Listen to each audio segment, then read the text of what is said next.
Lakhtar Viramgam highway પર આવેલ છારદ અને ભાસ્કરપરા ગામ વચ્ચે ગત રાત્રે ડમ્પરની અડફેટે અકસ્માતમાં 7 યાત્રાળુઓના મોત થયાની ઘટના બની છે. રાજકોટથી મેરા જઈ રહેલ ભરવાડ સમાજના યાત્રાળુઓના સંઘને અકસ્માત નડ્યો હતો.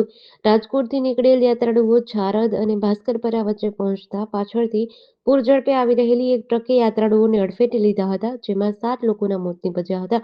અકસ્માતના કારણે યાત્રાળુઓની કરુણ ચીસોથી હાઈવે ગુંજી ઉઠ્યો હતો. ઘટનાની જાણ લખતર પોલીસને થતા પોલીસ દોડી આવી હતી અને મૃતદેહોને પીએમ અર્થે લખતર સરકારી હોસ્પિટલે ખસેડ્યા હતા.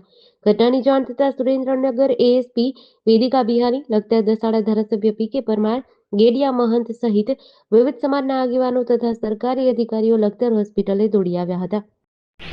રાજકોટના ગઢતા ગામથી ઠાકરના દર્શન કરી અને મુધવા પરિવારનો સંઘ એ વિરમગામ રાજભાઈ માની ધજા ચડાવી અને મેરા ગામે કાંતરેશ્વર મહાદેવની કથા હતી, ત્યાં જવાનો હતો.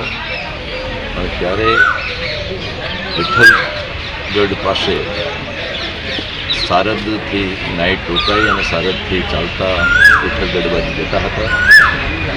ત્યારે બાજુમાં ટ્રક પંચર કરવાના કારણે ટાયર બદલવાનું કામ ચાલતું હતું અને આ સંઘ બાજુમાંથી નીકળ્યો. પાછળથી એક ટ્રક આવી અને સ્પીડમાં આ ટ્રક હતી.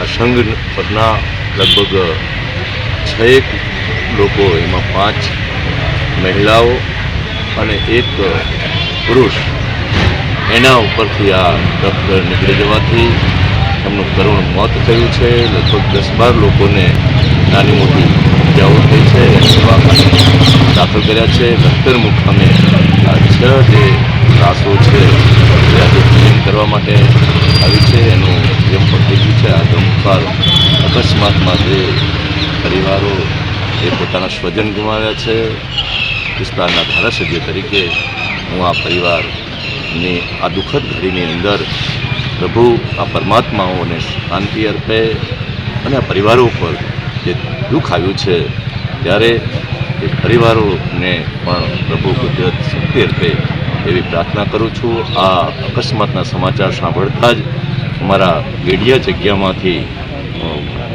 નારાયણદાસ બાપુ, ભાણદાસ બાપુ, લાલદાસ બાપુ અને આખો પરિવાર અને સમગ્ર વિસ્તારમાંથી માલધારી સમાજ એ લખતર મુકામે એકત્ર થયો છે અને આ મુધવા પરિવારે જે 6 સ્વજનો ગુમાવ્યા છે એને શોકાંજલિ પાઠવું છું.